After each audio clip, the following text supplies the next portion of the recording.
Hi there, and welcome to Q&A Wednesday. It is another freezing cold, snowy day. Um, so I'm inside, I'm at home. Days like this, I don't get to go very far. So if you're out driving, please be safe. But I just wanted to make sure that I got on here today. You know that I love Q&A Wednesday. My kids and I actually decided that we're going to come up with a theme song. So we'll see if that happens anytime soon. We were singing it in the car earlier today.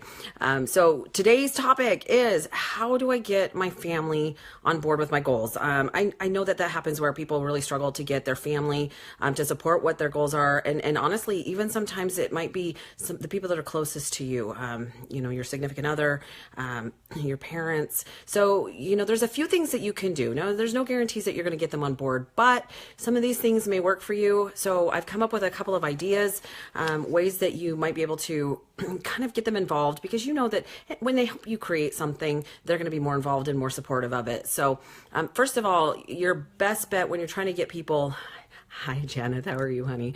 When you're trying to get people on your team, get your family on the same page as you, one of the things to do is ask them to be part of it. Ask them to be part of the team, be your cheerleaders. Now, I've learned that sometimes you actually have to do a little bit of use positive affirmations, I almost describe it like if you were to tell yourself how you are and who you are, you start to believe it. It's kind of that self-fulfilling prophecy. So tell them what you need from them in a way that makes sense. So maybe say things like, you know what, I know you love me and you want me to be successful. So I know you're going to help me do this by, and whatever it is that you need help with. So give them a role to play. Give them a piece of it, whether it's your cheerleader or maybe your kids help you prep your food, whatever it is, make them part of it so that they want to be supportive. I also like to set some ground rules. Way back when I first started and my family was kind of watching me going, what is mom doing? One of the rules that I came up with that worked really well was, it's okay if you guys want to eat cookies and candy, whatever, the things that you struggle with.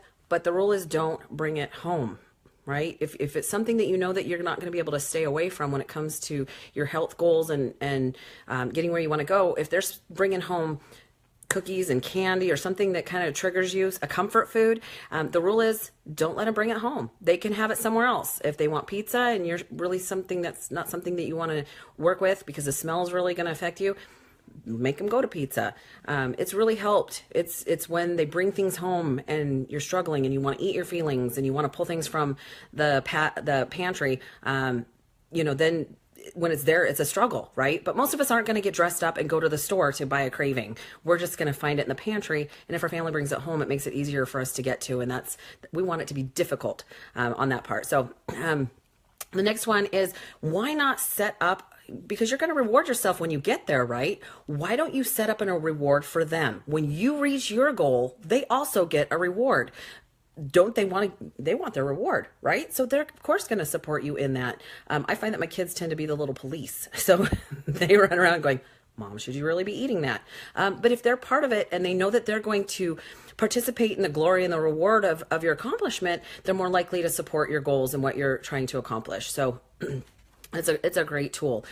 Also, something that really helps, that a lot of what we deal with is not the physical part, it's the emotional part. Teach your family how to best respond to you when you're struggling. Sometimes they just don't know, because you might have a meltdown and they just want mom to be happy. Back before my husband, he's great, but he would hide candy and chocolate around the house. So when I would have a meltdown, he would be like, baby, I love you. Here's some chocolate. Feel better. Of course, he knows not to do that anymore. But it took a little bit of training, but that's not how I needed him to respond. I've taught him that, when I'm really struggling, I just need him to say, you're okay. You're going to be okay. Just breathe. And you can do this. And that's all I need. So maybe they don't know how to respond to you. You might have to teach them and give them kind of an idea of how to respond when you're in a situation. But above all, be an example. Most families jump on board and start participating in health. Mine did. They actually saw how much more energy I had, and the things that I accomplished. They tell me they're super proud. And of course, what mom doesn't want to hear that.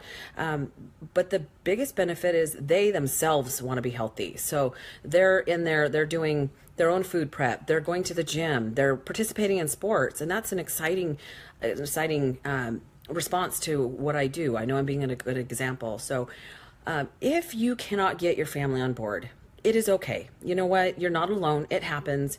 Your best bet is to find someone that can cheer for you and be on your team. That might be a friend.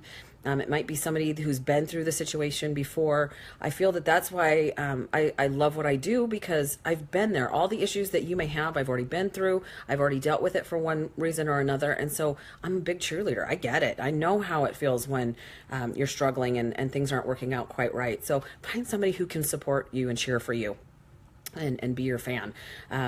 It just might take a while for everybody else in your life to be on board. So just keep that in mind. And one other tip that I want to give is that remember, as you're working towards your goals, that you become like the 5 closest people to you. So don't put yourself in a position where you're around others, whether it be family or friends. Peer pressure still exists. As adults, I find it fascinating that we still allow others to make some of the decisions for us. But if you are around other people who constantly drink, they're going to pressure you to drink. If you're around other people who love to eat fatty foods and pizza, or eat way more than they should, or have a lot of parties that include food, guess what? You're going to become a lot like them. So be very, very selectful in who you place in your life. It's not saying that you don't have to be friends with them anymore.